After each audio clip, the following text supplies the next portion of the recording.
ನಮಸ್ತೆ, ನಾನು ಅಪರ್ಣಾ ಭಟ್. ನನ್ನ ಯೂಟ್ಯೂಬ್ ಚಾನಲ್ ಅಭಿಜ್ಞಾ ಲಾ ಸೀರೀಸ್ಗೆ ನಿಮಗೆಲ್ರಿಗೂ ಸ್ವಾಗತ. So Karnataka judiciary exam aspirants ಯಾರಿದ್ದಾರೆ ಅವರೆಲ್ಲರಿಗೂ ಕೂಡ ಒಂದು ಬಹಳ ಮುಖ್ಯವಾದಂಥ ಒಂದು ನೋಟಿಫಿಕೇಷನ್ ಒಂದು ಬಂದಿದೆ. ಎಕ್ಸಾಮ್ ನೋಟಿಫಿಕೇಷನ್ ಅಲ್ಲ, ಬಟ್ ಎಕ್ಸಾಮ್ಗೆ ಸಂಬಂಧಪಟ್ಟ ಹಾಗೆ ಜುಡಿಷಿಯಲ್ ಸರ್ವಿಸ್ ರೂಲ್ಸ್ ಅಂತ ಏನಿದೆ ಅದರದ್ದು ಒಂದು ಫೈನಲ್ ನೋಟಿಫಿಕೇಷನ್ ಅಫಿಷಿಯಲ್ ಗೆಜೆಟಲ್ಲಿ ಹೊರಡಿಸಿದ್ದಾರೆ. ಸೊ ಇದ್ರ ಬಗ್ಗೆ ನಾನು ಆಲ್ರೆಡಿ ಡ್ರಾಫ್ಟ್ ರೂಲ್ಸ್ ಬಗ್ಗೆ ಒಂದು ಡೀಟೇಲ್ ಆದ ವಿಡಿಯೋ ಮಾಡಿದ್ದೆ. ಓಕೆ, ಬಟ್ ಸ್ಟಿಲ್ ಫೈನಲ್ ಆಗಿ ಏನು ಅಂದರೆ ಫೈನಲ್ ಇದು ಏನು ಬಂದಿದೆ ಅಂತ ಹೇಳಿ ನೋಡೋಣ. ಸೊ ಇದು ಈ ಗೆಜೆಟಲ್ಲಿ ನಾವು ನೋಡ್ಬೋದು. ನಿನ್ನೆ ಅಷ್ಟೇ 15 ನವಂಬರ್ 2024ಕ್ಕೆ ನೋಟಿಫಿಕೇಷನ್ ಹೊರಡಿಸಿದ್ದಾರೆ. ಸೊ ನೋಡಿ, ಇಲ್ಲಿ ಏನಾಗುತ್ತೆ, ಡ್ರಾಫ್ಟ್ ಇದನ್ನು ಆಲ್ರೆಡಿ ಕೊಟ್ಟಿದ್ದರು ವೆಬ್ಸೈಟಲ್ಲಿ ಸೆಪ್ಟೆಂಬರ್ 25ಕ್ಕೆ ಇತ್ತು. ಸೊ ಅದಕ್ಕೋಸ್ಕರ ಏನಿಲ್ಲಿ ನಾವು ಕಾಣ್ತಾ ಇರುವಂಥದ್ದು, here by make the following rules. ಆಬ್ಜೆಕ್ಷನ್ಸ್ಗೆ ಕೇಳಿದಿದ್ರು, ಆಬ್ಜೆಕ್ಷನ್ಸ್ ಸಜೆಷನ್ಸ್ ಆ ಟೈಮ್ ಕೊಟ್ಟಿದ್ದರು. ಅದಾದ ನಂತರ ಈಗ ಫೈನಲ್ 15ನೇ ತಾರೀಕು ನವಂಬರ್ 15ಕ್ಕೆ ಈ ನೋಟಿಫಿಕೇಷನ್ ಹೊರಡಿಸಿದ್ದಾರೆ.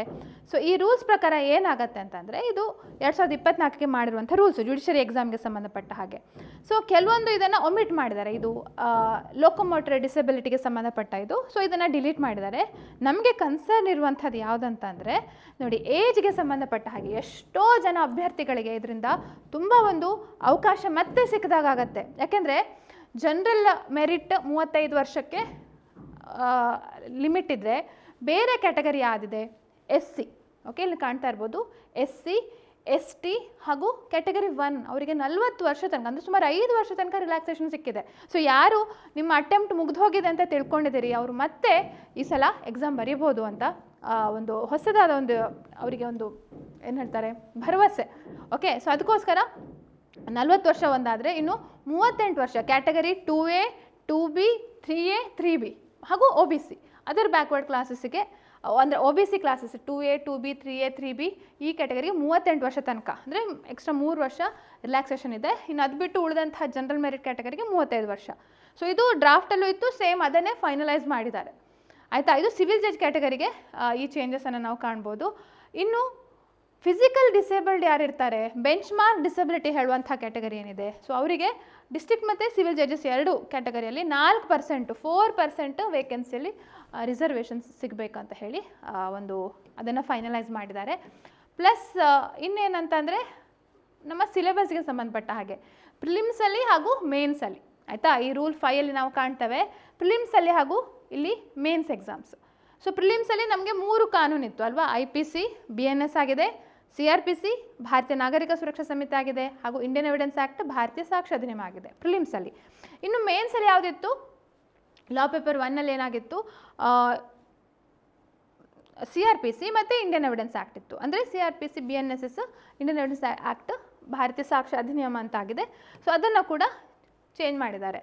ಸೊ ಎರಡೂ ನೀವು ಓದಬೇಕು, ಓಲ್ಡ್ ಕ್ರಿಮಿನಲ್ ಲಾಸ್ಗಳು ಓದಬೇಕು, ನ್ಯೂ ಕ್ರಿಮಿನಲ್ ಲಾಸ್ಗಳನ್ನು ಕೂಡ ಓದಬೇಕು ಈ ಎಕ್ಸಾಮಿಗೆ. ಅದನ್ನು ಈಗ ನೋಡಿ, ಆಲ್ ಇಂಡಿಯಾ ಬಾರ್ ಎಕ್ಸಾಮ್ನವ್ರಿಗೂ ಕೂಡ ಹಾಗೆ ಇಂಪ್ಲಿಮೆಂಟ್ ಮಾಡಿದ್ದಾರೆ, ಹಾಗೆ ಓದ್ತಾನೂ ಇದ್ದಾರೆ ಕೂಡ ಅವರು ಕೂಡ. ಸೊ ಇದು ನಿಮಗೆ ಸಂಬಂಧಪಟ್ಟ ಹಾಗೆ ಇದು. ಹಾಗೆ ಇನ್ನೊಂದು ಬಹಳ ಮುಖ್ಯವಾದಂಥದ್ದು, ತುಂಬ ಜನ ಇದನ್ನು ಇಗ್ನೋರ್ ಮಾಡ್ತೇವೆ, ಕಟ್ ಆಫ್ ಬರುವಂಥ ಸಾಧ್ಯತೆ. ಯಾಕೆಂದರೆ ಎಷ್ಟು ವೇಕೆನ್ಸೀಸ್ಗಳನ್ನು ಕೊಟ್ಟಿರ್ತಾರೆ, ಅದರಲ್ಲಿ ಈಗ ಮೇನ್ಸ್ ಎಕ್ಸಾಮ್ಸ್ಗೆ ಕ್ವಾಲಿಫೈ ಮಾಡಬೇಕಂತಂದರೆ ಆ ವೇಕೆನ್ಸಿಯ 10 ಪಟ್ಟು ಮಾತ್ರ ಆ ಮೇನ್ಸ್ ಎಕ್ಸಾಮ್ಸ್ ಬರಲಿಕ್ಕೆ ಕ್ವಾಲಿಫೈ ಮಾಡ್ತಾರೆ. ಮೊದಲು ಹಾಗಿರಲಿಲ್ಲ, ಆಯಿತಾ, ಯಾರಿಗೆ 60 ಮಾರ್ಕ್ಸ್ ಸಿಕ್ಕಿದ್ರು they would have been qualified. But ಈಗ ಹಾಗಲ್ಲ, ಆ ಕ್ವಾಲಿಫಿಕೇಷನ್ ಸಿಕ್ಕು ಆ ಮಾರ್ಕ್ಸ್ ಬರಬೇಕು, ಮಾರ್ಕ್ಸ್ ಬಂದರೂ ಸಾಕಾಗೋದಿಲ್ಲ, ಆ ವಿದಿನ್ ಟಾಪ್ ಅಷ್ಟು ಇದರಲ್ಲಿದ್ದರೆ ಮಾತ್ರ ಅವರು ಕ್ವಾಲಿಫೈ ಆಗ್ತಾರೆ, ಕಟ್ ಆಫ್ ಅಂತ ಹೇಳ್ತಾರೆ. ಸೊ ನೋಡಿ, ಈಗ ಒಂದು 100 ಪೋಸ್ಟ್ ಕರೆದ್ರೂ ಸಹ ಹೆಚ್ಚು ಅಂದರೆ ಮೇನ್ಸ್ ಎಕ್ಸಾಮ್ಸ್ಗೆ ಎಲಿಜಿಬಲ್ ಆಗೋರು 1000 ಜನ ಮಾತ್ರ, 2000 ಜನ ಪ್ರಿಲಿಮ್ಸಲ್ಲಿ ಪಾಸ್ ಆಗಿದ್ರು ಸಹ. ಸೊ ಈ ಒಂದು ಇದನ್ನು ತುಂಬ ನೀವು ಸರಿಯಾಗಿ ನೆನ್ಪಿಟ್ಕೊಳ್ಬೇಕು. ಯಾಕೆಂದರೆ ಪ್ರತಿ ಹಂತದಲ್ಲೂ ಅದು ವೈವಾಗೂ ಕೂಡ ಹಾಗೆ ಆಗುತ್ತೆ. ಮೇನ್ಸ್ ಎಕ್ಸಾಮ್ ಎಲ್ಲರೂ ಪಾಸ್ ಆದರೂ ಸಹ ಬರೀ 3 ಪಟ್ಟು ವೇಕೆನ್ಸಿಯ 3 ಪಟ್ಟನ್ನು ಮಾತ್ರ ವೈವಾಗಿ ಎಲಿಜಿಬಲ್ ಮಾಡ್ತಾರೆ. ಸೊ ಅದೊಂದು ಬಹಳ ಮುಖ್ಯವಾದಂಥ, ಬೇರೆ ರಾಜ್ಯಗಳೆಲ್ಲ ಇತ್ತು ಈ ರೀತಿಯ ಕಟ್ ಆಫ್, ನಮ್ಮ ರಾಜ್ಯದಲ್ಲಿ ಇರಲಿಲ್ಲ. ಬಟ್ ಈಗ ಈ ಹಂತದಲ್ಲಿ ಮಾತ್ರ ಇತ್ತು 7 ಪಟ್ಟು ಅಂತ ಹೇಳಿತ್ತು. ಬಟ್ ಈಗ ಹಾಗಲ್ಲ, ಇದು 10 ಪಟ್ಟು 3 ಪಟ್ಟು ಅಂತ ಹೇಳಿ ಮಾಡಿದ್ದಾರೆ. ಸೊ ಕಾಂಪಿಟೇಷನ್ ತುಂಬ ಟಫ್ ಆಗುತ್ತೆ. ನೀವು ಜಸ್ಟ್ ಮಾರ್ಕ್ಸ್ ಪಾಸ್ ಆದರೂ ಬೇಕಾದಷ್ಟು ಮಾರ್ಕ್ಸ್ ತೊಗೊಂಡ್ರೂ ಸಾಕಾಗೋದಿಲ್ಲ. ಆ ಟಾಪ್ ಲೆವೆಲಲ್ಲಿ ನೀವು ಇಂತಿಷ್ಟು ಆ ಕ್ಯಾಟಗರಿಯಲ್ಲಿ ಬಂದರೆ ಮಾತ್ರ.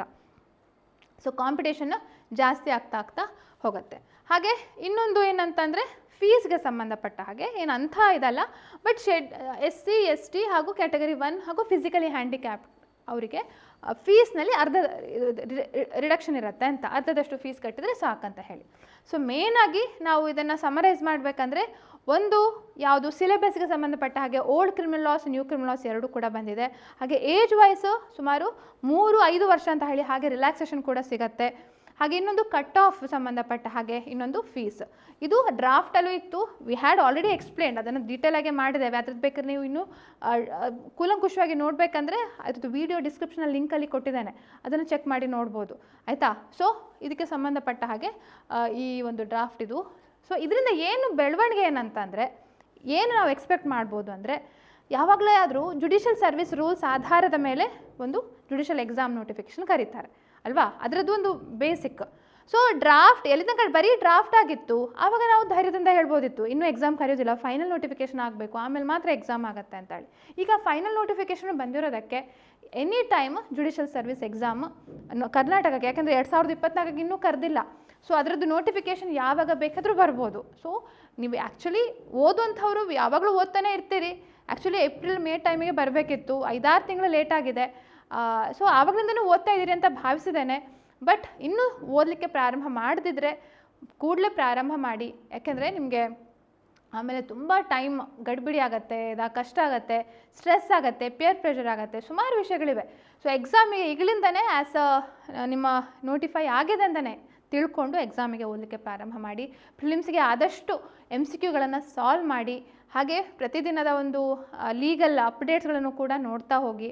ಸೊ ನಮ್ಮ ಯೂಟ್ಯೂಬ್ ವತಿಯಿಂದ ಸಹ ನಾವು ಆದಷ್ಟು ವೀಡಿಯೋಸ್ಗಳನ್ನು ಅಪ್ಲೋಡ್ ಮಾಡಲಿಕ್ಕೆ ಟ್ರೈ ಮಾಡ್ತೇವೆ, ಎಷ್ಟು ಸಾಧ್ಯವೋ ಅಷ್ಟು. ಹಾಗೆ ನಮ್ಮ ಕೋರ್ಸ್ ಕೂಡ ಇದೆ ಜುಡಿಷಿಯರಿ ಎಕ್ಸಾಮ್ಗೆ ಸಂಬಂಧಪಟ್ಟ ಹಾಗೆ, ಅದರಲ್ಲೂ ಕೂಡ ನಾವು ಹಲವಾರು ಆಲ್ರೆಡಿ 1 ವರ್ಷದಿಂದ ಮಾಡ್ತಿದ್ದೇವೆ. ಸೊ ಅದನ್ನು ಕೂಡ ನೀವು ಚೆಕ್ ಮಾಡಿ ನೋಡ್ಬೋದು. ಹಾಗೆ ಸ್ಟಡಿ ಮೆಟೀರಿಯಲ್ ಕೂಡ ಇದೆ, ಅದನ್ನು ಕೂಡ ನೀವು ಬೆನಿಫಿಟನ್ನು ತೊಗೊಳ್ಬೋದು ಇಂಟ್ರೆಸ್ಟ್ ಇದ್ದರೆ. ಹಾಗೆ ಫ್ರೀ ಟೆಸ್ಟ್ಸ್ ಕೂಡ ಎಷ್ಟೋ ನಾವು ಅವೈಲೇಬಲ್ ಮಾಡಿದ್ದೇವೆ.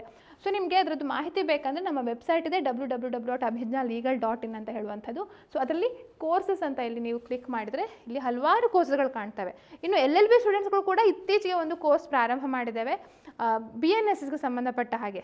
BNSS ಕೇವಲ BNSS ಅದರದ್ದು ಎಕ್ಸಾಕ್ಟ್ ಸಿಲೆಬಸ್ ಪ್ರಕಾರ KSLU ಸಿಲೆಬಸ್ ಪ್ರಕಾರ ಮಾಡ್ತಾ ಹೋಗಿದ್ದೇವೆ. ಸೊ ಯಾರು ಇಂಟ್ರೆಸ್ಟ್ ಇದ್ದರೆ ಇಂಗ್ಲೀಷಲ್ಲೂ ಕೂಡ ಸ್ಟಾರ್ಟ್ ಮಾಡಿದ್ದೇವೆ ಆ ಒಂದು ಸಬ್ಜೆಕ್ಟ್. ಇಂಗ್ಲೀಷ್ ಕನ್ನಡ ಎರಡೂ ಲ್ಯಾಂಗ್ವೇಜಲ್ಲೂ ಕೂಡ ಸಪ್ರೇಟ್ ಕೋರ್ಸ್ ಆಗಿ ಸಿಗುತ್ತೆ. ಇದು ಮಾತ್ರ ಕನ್ನಡದಲ್ಲಿದೆ. ಹಾಗೆ ಬುಕ್ಸ್ಗಳು ಕೂಡ ಸ್ಟಡಿ ಮೆಟೀರಿಯಲ್ ಕೂಡ ನೀವು ಇದರಲ್ಲಿ ಕಾಣ್ಬೋದು. ಓಕೆ, ಸೊ ಇದೆಲ್ಲವೂ ಕೂಡ ಹಲವಾರು ಬೇರೆ ಬೇರೆ ಕೋರ್ಸಸ್ಗಳ ಮಾಹಿತಿ. ಇನ್ನೂ ಏನಾದರೂ ಡೌಟ್ಸ್ ಇದ್ದರೆ ಇಲ್ಲಿ ಸ್ಕ್ರೀನಲ್ಲಿ ಸ್ಕ್ರೋಲ್ ಆಗ್ತಾ ಇರುವಂಥ ನಂಬರ್ ಇದೆ, ಆ ನಂಬರ್ಗೆ ನೀವು ಕಾಂಟ್ಯಾಕ್ಟ್ ಮಾಡಿ ಕೇಳ್ಬೋದು. ಈ ಕೋರ್ಸ್ಗೆ ಸಂಬಂಧಪಟ್ಟ ಹಾಗೆ ಅಥವಾ ಬುಕ್ಸಿಗೆ ಸಂಬಂಧಪಟ್ಟ ಹಾಗೆ ಅಂತ ಹೇಳ್ತಾ, ಹಾಗೆ ಕ್ರಿಮಿನಲ್ ಲಾಸ್ಗಳ ಮೇನ್ ಏನು ಚೇಂಜಸ್ ಅಂತ ತಿಳ್ಕೊಳ್ಳಿಕ್ಕೆ ಇದೊಂದು ವೆರಿ ಶಾರ್ಟಾಗಿ ಮಾಡಿದ್ದು 10 ಅವರ್ಸ್ ಕೋರ್ಸ್ ಇದೆ. 10 ಅವರ್ಸ್ ಒಂದು ಸಿಂಪಲ್ ಕ್ರಿಮಿನಲ್ ಗೈಡ್ ಅಂತ ಹೇಳಿ 499 ರೂಪಾಯಿಗೆ ಇರುವಂಥದ್ದು. ಅದರದ್ದು ಬೆನಿಫಿಟ್ ಎಲ್ಲರೂ ತೊಗೊಳ್ಬೋದು. ಓಕೆ, ಒಂದು 10 ಅವರ್ಸ್ ಇದೆ, ಬಟ್ ವೆರಿ ವರ್ತ್. 3 ಕಾನೂನಲ್ಲಿ ವಿ ಹ್ಯಾವ್ ಡನ್ ದಿಸ್. ಏನೇನು ಅಡಿಷನ್ಸ್ ಇದೇನು ಒಮಿಷನ್ಸು, ಏನು ಸಬ್ಸ್ಟಿಟ್ಯೂಟ್ ಆಗಿದೆ, ಏನು ಬದಲಾವಣೆ ಆಗಿದೆ ಹೇಳುವಂಥದ್ದೆಲ್ಲ ಡಿಟೇಲ್ ಆಗಿ ಸೆಕ್ಷನ್ ಬೈ ಸೆಕ್ಷನ್ ನಾವು ಮಾಡ್ತಾ ಹೋಗಿದ್ದೇವೆ. ಈ ಥರ ಇದರಲ್ಲಿ ಸಮರೈಸ್ ಅಂತ ಹೇಳ್ಬೋದು ಒಟ್ಟಾರೆಯಾಗಿ. ಸೊ ಇಂಟ್ರೆಸ್ಟ್ ಇದ್ದರೆ ಖಂಡಿತವಾಗಿಯೂ ನೀವು ಇದನ್ನೆಲ್ಲ ಕೂಡ ತೊಗೊಳ್ಬೋದು ಅಂತ ಹೇಳ್ತಾ ಇವತ್ತಿನ ಕ್ಲಾಸನ್ನು ಮುಗಿಸ್ತಾ ಇದ್ದೇನೆ. ಸೊ ಈ ವಿಡಿಯೋ ಇಷ್ಟ ಆಗಿದ್ದರೆ ಲೈಕ್ ಮಾಡಿ, ಹಾಗೆ ಸಬ್ಸ್ಕ್ರೈಬ್ ಮಾಡಿದ್ರೆ ಸಬ್ಸ್ಕ್ರೈಬ್ ಮಾಡಿ, ನಿಮ್ಮ ಫ್ಯಾಮಿಲಿ ಮತ್ತು ಫ್ರೆಂಡ್ಸ್ ಜೊತೆ ಈ ಲಿಂಕನ್ನು ಶೇರ್ ಮಾಡಿ ಅಂತ ಹೇಳ್ತಾ ಮತ್ತೊಮ್ಮೆ ವಿಡಿಯೋದಲ್ಲಿ ನಿಮ್ಮನ್ನು ಭೇಟಿ ಆಗ್ತೇನೆ. ಅಲ್ಲಿ ತನಕ ನಮಸ್ತೆ, ಥ್ಯಾಂಕ್ ಯು.